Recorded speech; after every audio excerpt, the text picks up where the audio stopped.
como equilibrar a autonomia versus o zelo, a pessoa que tem doença de Parkinson, doença de Alzheimer ou outra doença neurológica.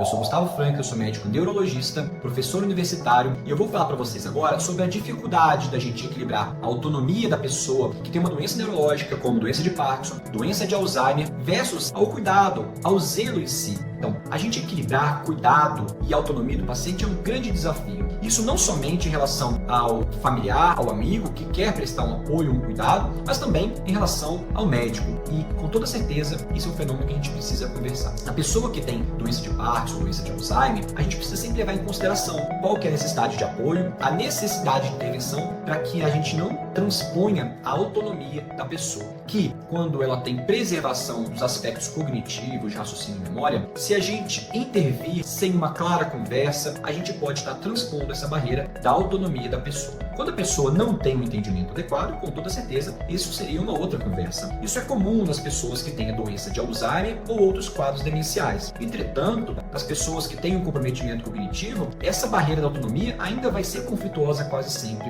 porque a pessoa que tem, às vezes, um comprometimento, na doença de Alzheimer, mas na doença de Parkinson isso pode acontecer, principalmente em estágios tardios, a gente entender que existem limitações, mas não existem impedimentos globais, principalmente em estágios iniciais. E a gente precisa entender até que ponto existe um comprometimento sobre aquele aspecto, até que ponto existe uma barreira em relação ao entendimento sobre determinado assunto, para que a gente não transponha essa barreira da autonomia. A gente vai conseguir trabalhar dessa forma a autonomia e respeitar os limites da própria pessoa. Como assim? Veja bem, uma pessoa pode ter dificuldade de memorizar diversos pontos, até mesmo confundir questões diárias, orientação, mas ela pode decidir sobre que prato ela quer comer. E muitas doenças demenciais, a gente vai ter sim uma alteração do paladar, dos gostos e dos interesses. Isso vai levar o familiar, ao cuidador, ao amigo e, claro, os profissionais de saúde a ter que balancear, equilibrar. Muitas vezes a gente tem que ser mais permissivo, a pessoa muda o paladar, a gente tem que deixar ela comer mais aquilo que ela quer. Entretanto, a gente vai colocando certos limites quando a gente observa que, claro, está sendo exagerado, quando ela quer comer excessivamente, está passando mal, ou tem algumas limitações, como doença celíaca, diabetes. A gente deve equilibrar isso sem dúvidas, mas a gente pode ser um pouco mais permissivo, dando ela uma certa liberdade, ou então uma aparência de liberdade, dando para ela duas opções. A gente pode não dar 20, infinitas opções, mas apresentar para ela duas opções de alimentação. Tem alguma dúvida? Deixe nos comentários, a gente está aqui para ajudar. Até a próxima, grande abraço.